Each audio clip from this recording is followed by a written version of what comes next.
आज की इस वीडियो में हम बात करने वाले हैं स्टार्ट करने वाले हैं topic for the bank promotions. सभी बैंक्स के लिए ये वीडियोस बहुत ज्यादा हेल्पफुल रहने वाली हैं।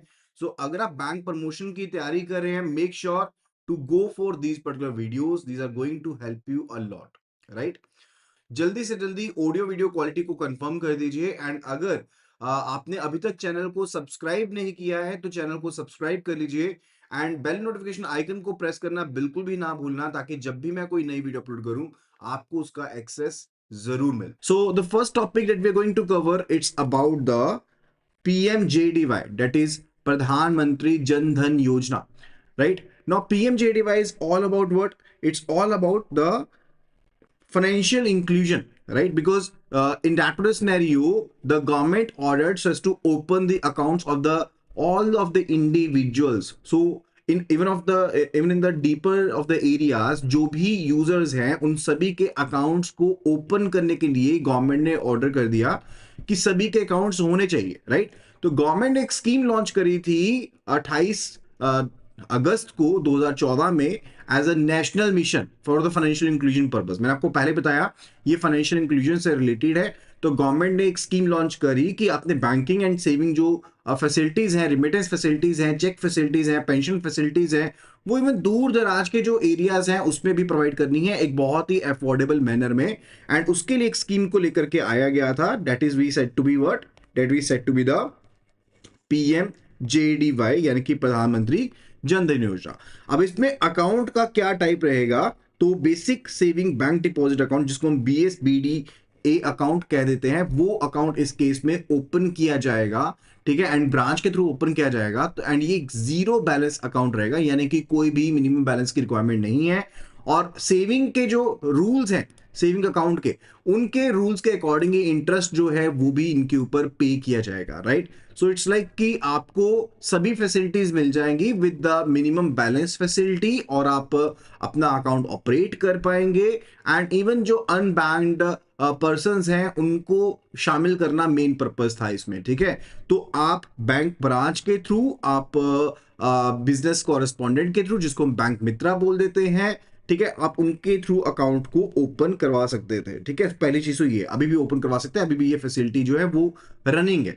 और साथ में इसके free of cost RuPay debit card issue किया जाता है अकाउंट होल्डर्स को। एंड उसमें इवन इंश्योरेंस का फैसिलिटी भी अवेलेबल रहता है, एक्सीडेंट इंश्योरेंस भी कवर भी अवेलेबल रहता है। पुराने अकाउंट्स के लिए जो इंश्योरेंस कवर होता था ये 1 लाख रुपीज का होता था, लेकिन 28 अगस्त 2018 के बाद जो भी पर्सन अपने अकाउंट ओपन करेंगे और उनको एक रुपए डेबिट कार्ड दिया जाता है, उसमें PMJDY अकाउंट्स के अंदर 2 लाख रुपए का एक्सीडेंटल कवर प्रोवाइड किया जा रहा है।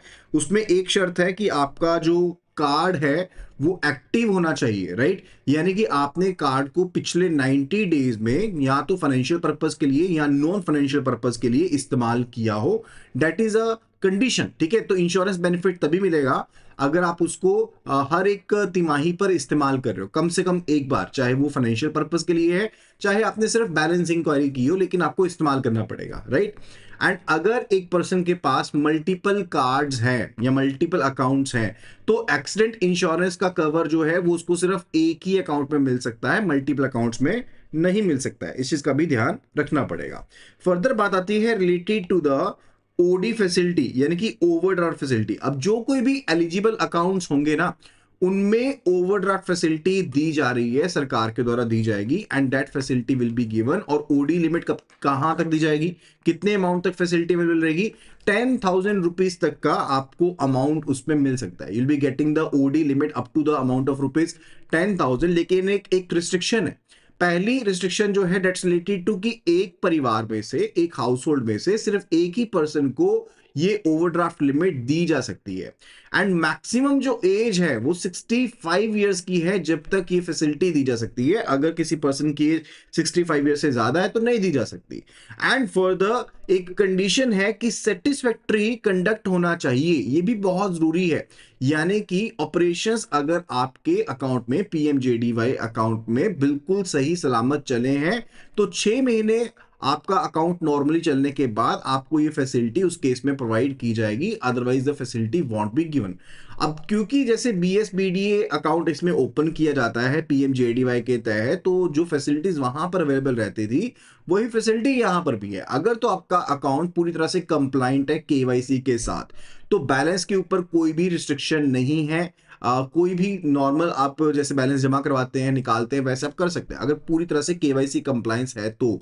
लेकिन अगर कंप्लायंस नहीं है तो फिर स्मॉल अकाउंट की तरह ही ऑपरेट किया जाएगा अंडर द PMJDY। यानी कि मान लो किसी पर्सन के पास OVD है ही नहीं है, तो अपनी पासपोर्ट साइज फोटो दे देगा और साथ में अपने सिग्नेचर्स को अटैच कर देगा, तो अकाउंट उसका 12 महीने चलेगा। फिर अगर वो रिसीट दे देता है इन 12 महीने के अंदर अंदर, फिर 12 महीने और चलेगा अकाउंट उसका, एंड अल्टीमेटली KYC कंप्लाइंट होने के बाद उसका अकाउंट नॉर्मल अकाउंट में तब्दील कर दिया जाएगा। ठीक है, लेकिन कुछ एक फैसिलिटीज हैं जो फ्री ऑफ कॉस्ट यहाँ पर दी जाएंगी, those will be available. Like आप कैश डिपॉजिट करवा सकते हैं, ठीक है, या फिर आप रिसीट बेसिकली क्रेडिट कर सकते हैं इलेक्ट्रॉनिक चैनल्स के थ्रू, या फिर चेक डिपॉजिट कर सकते हैं। एंड नंबर ऑफ डिपॉजिट्स के ऊपर कोई भी लिमिट नहीं है, लेकिन हाँ, नंबर ऑफ विड्रॉल्स जो आपको फ्री ऑफ कॉस्ट अवेलेबल है, that's the 4 withdrawals available per month. ठीक है, जिसमें ATM ट्रांजैक्शंस को शामिल करके लिमिट लगाई गई है, यानी कि ATM ट्रांजैक्शंस बीच में ऐड करते हुए टोटल 4 विड्रॉल आपको 1 महीने के दिए जाएंगे। एंड अगर कोई फर्दर विड्रॉल करते हो तो वो आपके चार्जेबल रहेंगे बैंक पॉलिसी के हिसाब से। ठीक है, फिर बात आती है KYC रूट। ठीक है, तो KYC रूट क्या रहता है इसमें, ये मैंने आपको ऑलरेडी बताया। अगर तो सब कुछ सही है, OVD है, फिर तो आपका नॉर्मल अकाउंट ओपन होगा।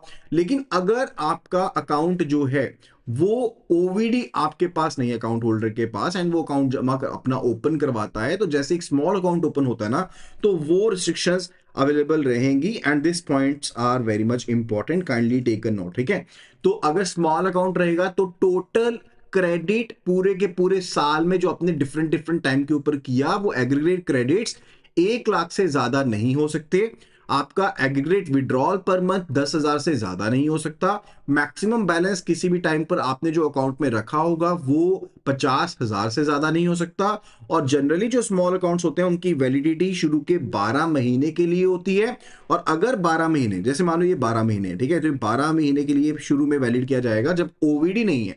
5 OVD होते हैं ना, अगर डॉक्यूमेंट है ही नहीं पर्सन के पास, तो उसको फोटोग्राफ और थंबनेल के बेस पर, अंडरटेकिंग के बेस के ऊपर 12 महीने के लिए अकाउंट चलाने दे दिया और ये रिस्ट्रिक्शन लग गई। एग्रीगेट क्रेडिट 1 लाख से ज्यादा नहीं, ठीक है, विड्रॉल जो है एग्रीगेट महीने में 10,000 से ज्यादा नहीं, और मैक्सिमम बैलेंस किसी भी टाइम पर अकाउंट में 50,000 से ज्यादा नहीं, और वैलिडिटी शुरू के 12 महीने में रहेगी। अगर 12 महीने के अंदर अंदर OVD की रिसीट दे दी कि भाई मैंने OVD को अप्लाई कर दिया हुआ है, उसकी रिसीट दे दी, तो ये अकाउंट अगले 12 महीने और ऑपरेशनल हो जाएगा। यानी कि जो स्मॉल अकाउंट होता है मैक्सिमम 24 महीने के लिए ऑपरेशनल रहता है। Clear with it, right. फिर बात आती है related to the DBT। Now DBT is very much important. Why? अब आपको गैस सब्सिडी आएगी, कहां से आएगी? वो DBT है, डायरेक्ट बेनिफिट ट्रांसफर है।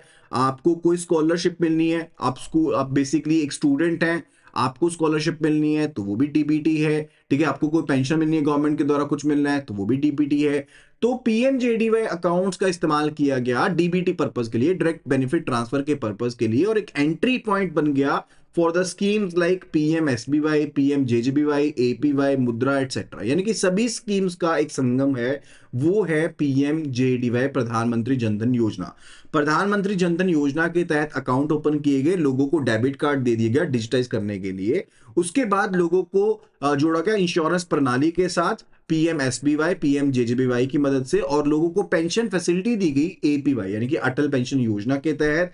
एंड लोगों को लोन फैसिलिटी भी दी जाएगी थ्रू द मुद्रा। ठीक है, या फिर जो प्रधानमंत्री जनधन योजना के तहत आप ओवरड्राफ्ट लिमिट अकाउंट दे रहे हैं 10,000 तक का, वो भी यहां पर फैसिलिटी अवेलेबल रहने वाली है। क्लियर है ये चीज? तो PMJDY के केस में आपको मैंने ये बेनिफिट्स बताए। फर्दर PMJDY के केस में क्या रहा है, इनबिल्ट कवर तो है ही है, 1 लाख का कवर पहले के यूजर्स के लिए होता था, लेकिन 28/8/2018 के बाद जो पर्संस ने ओपन करा है अकाउंट को, उनके लिए एक्सीडेंटल कवर हो गया है 2 लाख रुपए, जो कि आपके डेबिट कार्ड के यूजेज के ऊपर कवर रहेगा। फिर बात आती है कि PMSBY की स्कीम में आप एनरोल कर सकते हैं। अब उस पर PMSBY का मैं आपको फटाफट से एक बार बताता हूं, वैसे हम पूरी स्कीम भी डिस्कस करेंगे। PMSBY होता है प्रधानमंत्री सुरक्षा बीमा योजना, और सुरक्षा बीमा योजना में सिर्फ एक्सीडेंटल कवर होता है और इसका प्रीमियम मात्र 20 रुपए पर साल का है। कवर जो है वो 2 लाख रुपए का मिलेगा। ठीक है, अगर परमानेंट डैमेज होता है बट डेथ नहीं होती है तो उस केस में 1 लाख रुपए मिलता है। और एलिजिबिलिटी 18 से 70 साल के पर्सन के लिए है। And risk period would be available from 1 June to the 31 May of the next year. ठीक है, और अगर पीएम जेजेबीवाई की बात करें, प्रधानमंत्री जीवन ज्योति बीमा योजना की बात करें, तो प्रीमियम उस केस में 436 रुपीज पर ईयर है। कवर 2 लाख रुपए का रहता है। किसी भी कारण से अगर पर्सन की डेथ हो जाती है तो वो कवर रहता है। एलिजिबिलिटी जो है एज वो 18 से 50 साल की है एंड रिस्क पीरियड सेम है। ठीक है, that's the case, right. That will be all about today video. आज की वीडियो में सिर्फ इतना ही। आई होप कि आपने सभी टॉपिक्स को अच्छे से समझा होगा। अगर किसी भी तरह का डाउट है तो you can be letting no in the comment section and further do download the application from the link iibf24/app। And अगर आप iOS यूजर हैं, it will be asking for the ORG code which is GEGKT। So just do download the application and start your preparations. Thank you so much and see you again in the next video.